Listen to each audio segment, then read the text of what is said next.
Hey guys, thanks for clicking on my channel and watching this video. What I don't want this video to be is overly long. So this is my little chat with you with regards to how I am dealing with the aging process. I am 49 years old and we are now in January of 2019 and that's my big 50 year. So I just thought I wanted to share with you some of the things that I've been very much incorporating into my daily life over probably the last 5-ish years. During your 20s and 30s, you don't really notice the aging process so much. I didn't. Then we get into our 40s and we notice a few things, but we're still okay. You've still got that glow and shine from your 30s, so it's all fine. And then you kind of get to your late 40s and you start to have to work a bit harder at keeping that glow. But basically you've got to accept that you can't turn back the time. Your face is aging, your body is aging, you are aging mentally as well. So you just kind of want to keep everything ticking over as best you can. So this is just my little chat about what I've experienced over recent years and what I do and what potentially I don't do to sort of help with my aging process, basically. So let's just get into the video, shall we? Okay, so the main categories, I'm going to try and sort of break this down. So there's 4 categories, 4/5, all right, that I'm just going to touch on, like I say, in a bit of detail, but I don't want this to be a massively long video. So the first category would be skincare. Then you'd be looking at your diet, lifestyle, and sort of fashion and makeup. Kind of what you see from the outside, basically. All right, so first up with skincare. I haven't got many props because I'm not going to show you products and everything that I use because I'll be here forever. But I just want to talk to you about basically when you're younger, you can get away with washing your face, slapping a bit of makeup on and off you go. As you get older, I have found that you just need to take a little bit more time on all of the stages that you used to take for granted.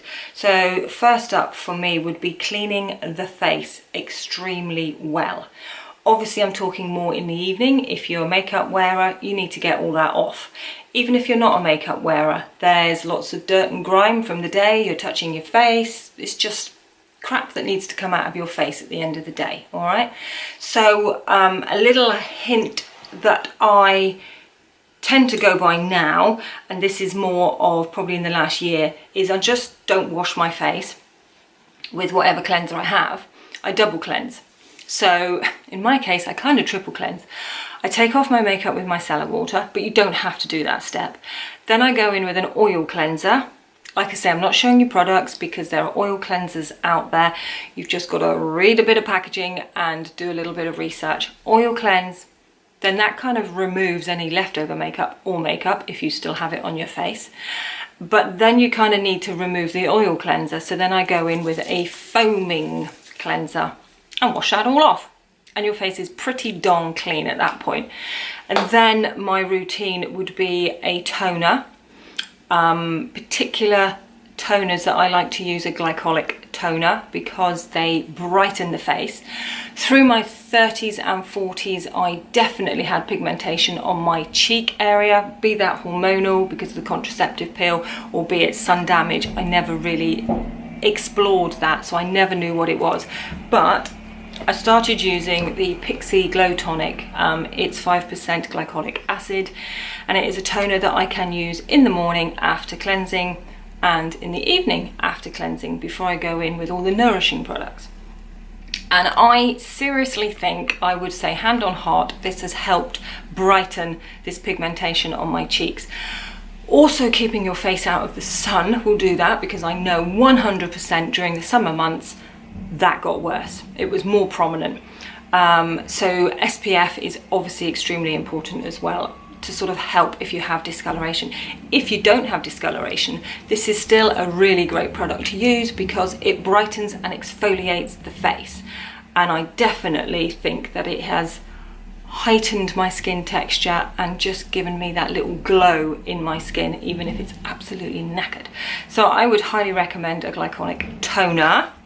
Then obviously I would go in with a serum, not just a straight in with a moisturizer, a serum, because it's more concentrated, shall we say, so it goes into the layers of the skin more in a more concentrated form than a moisturizer can. So that sort of seeps in to the more layers of your skin.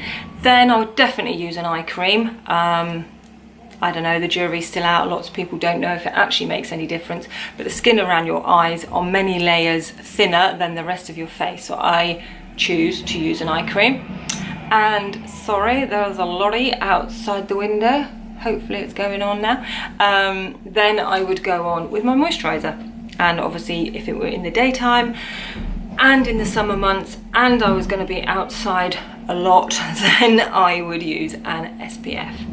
If through the winter months I knew I was going to be at work all day and I wanted to use a different moisturizer, and I do like ones with vitamin C in because they're very brightening as well, and I like one that I'm using at the moment from Superfacialist, then I don't necessarily feel that I have to have an SPF. But obviously if you're going to be out and about and you live in a different country and the sun is hitting your face, you must, all right? Because that definitely helps, I can tell you that. Then yeah, so that would be day. Nighttime, I am well into using retinoid cream at the moment, and I'm hoping I've passed that little phase. I did mention in my previous video that I had a few breakouts and I put it down to the retinoid cream I was using. I'm not 100% sure if it was that or if it was just the moment over Christmas, eating a load of crap like you do, I don't know. But I've gone back to using it after having like a week off. I've been using it every night, and sometimes I've been mixing it up with another moisturizer so it's in a less concentrated form. But retinoid is really good for aging skin. I don't think I would have probably reached for it in my early 30s. I think probably if I knew more about it in my late 30s I would have started using it. And it 100% works. Your skin texture feels lovely in the morning. It's a bit plumper. The fine lines aren't quite so obvious. It is 100% a product to look into in your 40s, if not before. But like I say, I would have gone for it in my late 30s onwards, and I'm really pleased that I'm using it now. There's also a couple of other tools, shall we say, that I use for my skin, and I think they really, really help. First up, because I use it first, would be a jade roller.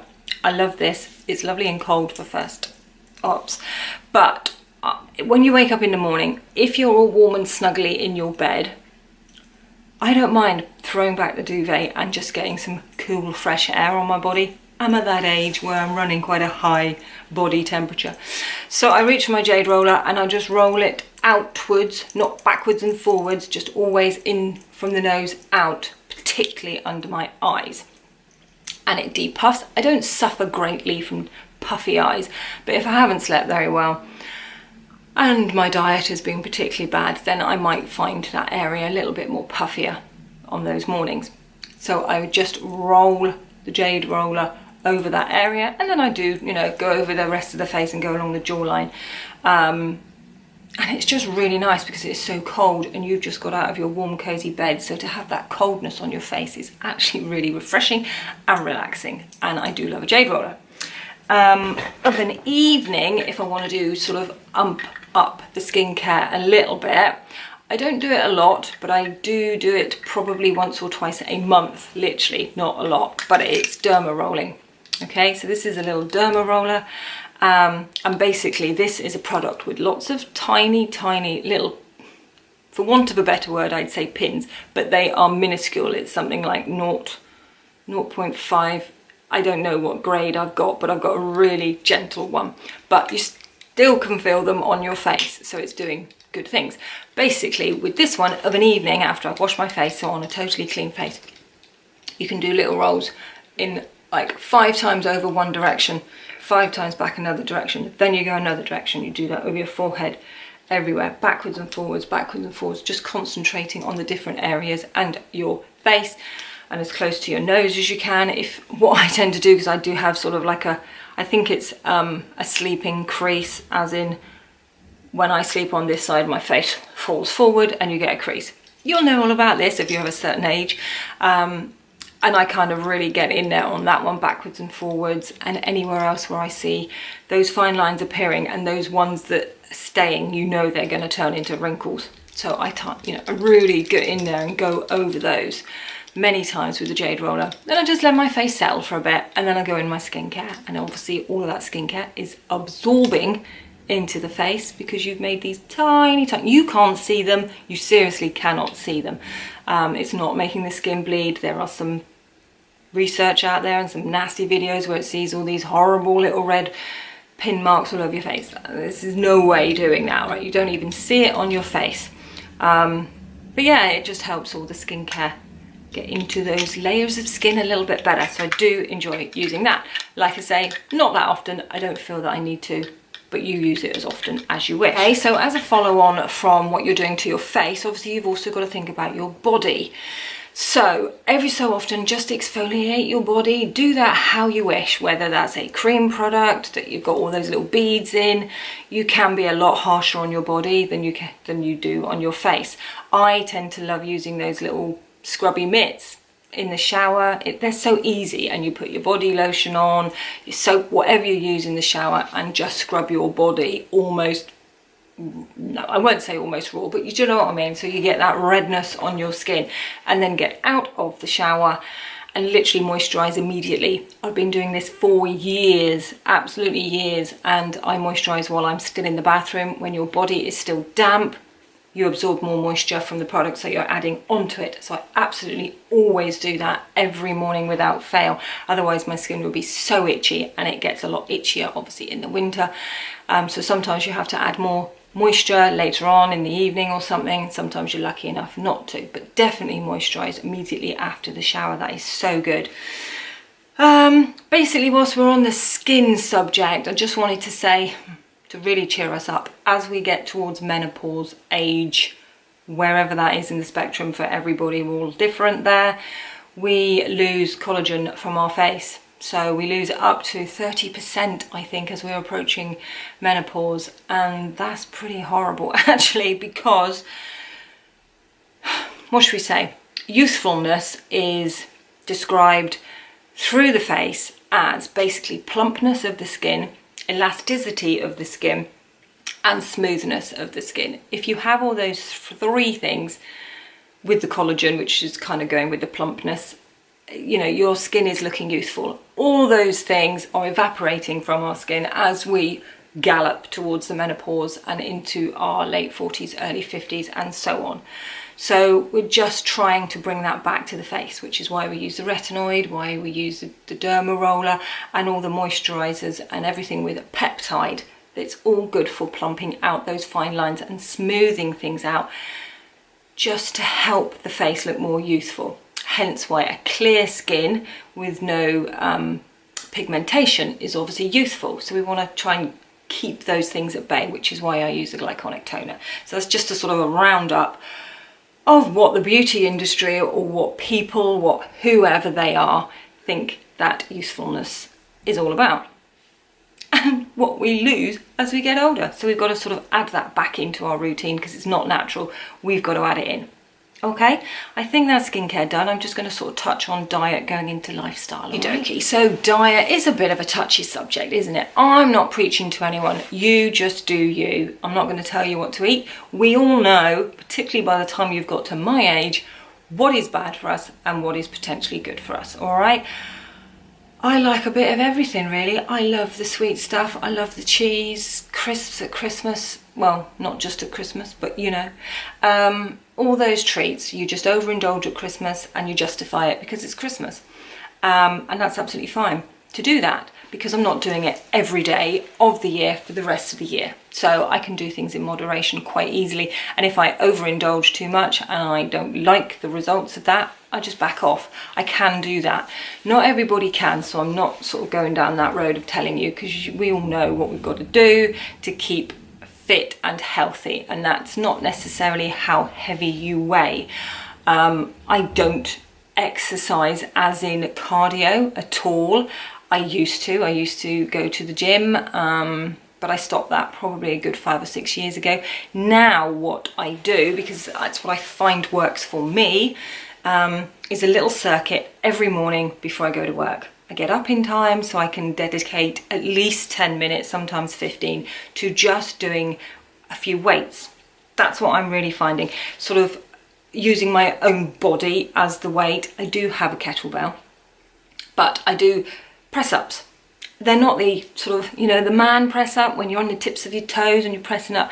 They're on my knees. They're the lady press ups, but I do as many as my upper body will allow me to do. I do some sit-ups. I do some plank exercises. I do anything that I can just roll around on my bedroom carpet and push my body.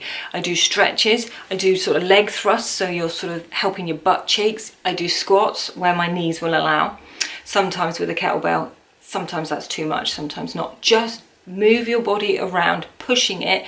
You can get those restrained bands, and then you can, you know, do some upper body work with those if that works for you. Just explore those options. What I use is a kettlebell, and this one's quite heavy actually. It's 6 kg. It feels really heavy just holding it like that, but when you're doing bicep curls, you can just do them and break them down. Do 20 and then do something else, and then go back and do another 20, or do 20 press ups, do something else, go back and do 20 press ups, and you'll notice that the second lot of 20 are easier sometimes than the first lot, because your muscles have sort of been kicked in and they now know what they've got to do. What you must think about when you're getting older is your top body area, I think, because obviously this can all get a little bit crepey, so we want to keep it a bit toned. Arms can get a little bit flabby even if you're relatively slim. The old bingo wings, you know, it's gravity, we can't help it. That skin is losing its elasticity like it is on the rest of the body. So I like to use my kettlebell to actually do the tricep dip like that, because it's actually doing something to that muscle, and I just do enough that my arms will let me do, and then I break off and I do a bicep curl, and I just do as many of those as my arms will allow me to do in the morning. And I can use the kettlebell also if I want to use a weight when I'm squatting. That's fine if you've got a good posture and you know exactly what you're doing. Just be careful with your knees, because as you get older, you've got to look after those joints a little bit more, and sometimes I can aggravate my knee if I put too much weight through it. So just do you, but move your body around, and if you can use weight as a resistance, you are helping with your muscle tone, and that is what we all lose, ladies, as we're getting older. And I don't want to lose too much muscle tone. I walk a lot on the weekends when I'm not at work. I walk a bit in the week if I can. But yeah, I look after my upper body and my core in the mornings, like I say, 10-15 minutes, just a little circuit, which all sort of adds up over the week. That's an hour plus during the week, which you could have gone for an hour session down the gym and done something. So, you know, those little steps. What I would say about diet is try not to be lazy, and it is so hard when we've been at work all week. It's Friday night, it's like, you know, -5, you're coming home, it's dark. Oh, let's get a takeaway tonight. That's fine for a treat, that's fine occasionally, but try to cook something, however basic it is. If it just ends up being an omelette or something, if you've got some spinach in it, or I don't know, something, you know what you like to cook. Everybody's got different tastes there. If it's a bit of pasta and pesto and chicken, you know, it not only is good for the wallet, it is better for your diet, and you'll feel better in the morning when you wake up from it. I try to eat as much fruit and veg as I can, because I definitely think that that helps with the glow in your skin. If you've got a crap diet, you probably will come out with spots. You will look tired, your dark circles will look more obvious, I believe, because on days when I've done that, yeah, you can see it in your skin, can't you? So I just try, and I try to have a nice healthy smoothie every morning. You know, be that with a bit of spinach in. Banana is always a good basis for a smoothie, and I use soya milk and some chia seeds because you get a lot of goodness from those. There's lots of fibre in there. Did I mention spinach or avocado? I love all of that, and then I could throw in an apple or just some frozen fruit, blitz it all up, and that's what I have with my breakfast every morning, because I take some vitamins as well. I'm not saying we should take vitamins. I don't even know if they work. I've been doing it now probably only about 18 months-ish. I can't remember now. I think I first started taking some when the winters were so rubbish and we were stuck inside all day, and I just wanted some vitamin D tablets. So I started taking calcium and vitamin D. I take some zinc and vitamin C, and I take some product that I bought in Superdrug that helps with hair and nails and skin. I don't know particularly what the ratio of all the vitamin stuff is. It's just one of those combined pills, and I've been doing that only for probably about 6 months, that last one. But I don't know if it's going to help or not, but I feel that I kind of would like to get my nails a little bit stronger, because I think they've got more brittle as I've got older. So I'm kind of taking these things to help with hair and nail basically, and if it helps the skin, so be it. Like I say, don't know if vitamins do. I haven't been taking them forever and ever, but I'm giving them a go. So I'm gonna mention SPF, smoking and drinking in this category. I'm not going to preach about it. We all know what we shouldn't be doing, and we all know the effects that it has on our face.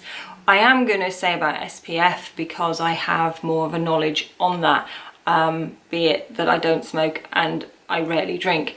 But SPF is definite, and this is going back from me. In my 20s and 30s, I rarely used SPF, and that is so bad. I started to probably slap a little bit of factor 15 on my arms or something. But I did used to sit out in the sun, and I don't remember using anything on my face till I got to my 40s, which is so bad. And if I could turn the clock back, I would. Because if I'd slapped on SPF from the minute I turned about 16 or 18 or whatever it was when I started going on my summer holidays and, you know, sitting in the sun all the time, oh, what would my face look like now, I wonder? I'm kind of, you know, I'm having to work with what I've got. I can't turn back the clock, but I would advise anyone to definitely use SPF. And going forward, obviously I do now. Like I say, I've done damage, but if I can avoid any future damage, all good. So I just kind of wanted to mention that in there because it's in this category. It's an aging process, so I've got to mention it. So fun starts. Now we're going to talk a little bit of fashion, a little bit of makeup. All right, and how we can just mix things up a little bit as we get older. I love the high street. I love the fashions. I love all the trends. I'm interested. I take an interest. I enjoy watching videos showing the latest stuff the Zara and Topshop have got in and all that. You know, I like going through the magazines and seeing what the next trend's going to be next season. I don't dedicate my wardrobe to it, but I definitely take an interest, and I like to mix things up a little bit. Over the years, we've gone from low-rise trousers, boyfriend jeans, and at the moment we're really into the high-waisted jean, aren't we? So I've mixed things up a bit. I don't wear hipsters anymore. To be fair, I never really liked bootcut jeans anyway. It wasn't my thing, but I'm really liking the high-waisted jean and slightly cropped. I don't think I've actually got a pair of full-length jeans in my wardrobe. So that kind of works for me and I enjoy it. I'm not saying go out and tear up all your jeans and buy the next trend that's on the high street, but dabble in it.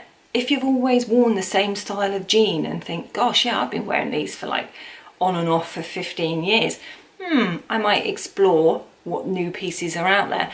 Go in Zara, go in H&M. Yeah, Zara's a bit dodgy actually size-wise. So H&M is okay, but don't take a lot of notice of the sizes. They are improving, but just and try on something that fits you.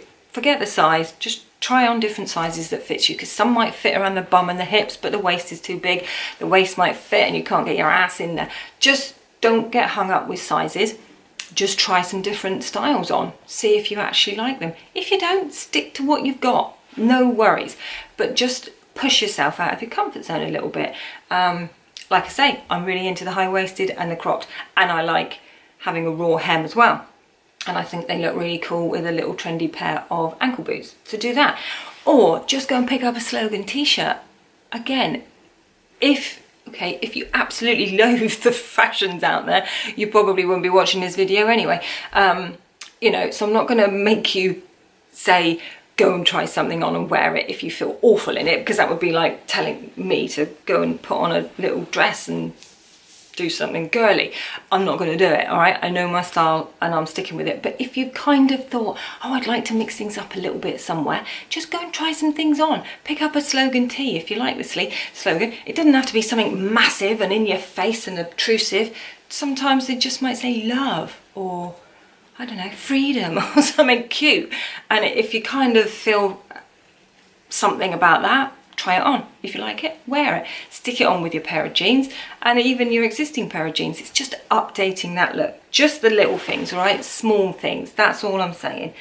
With regards to makeup, again, this is small, okay? But one big thing I will start with is try and grow your eyebrows out if you've overplucked them in your 20s and probably your 30s.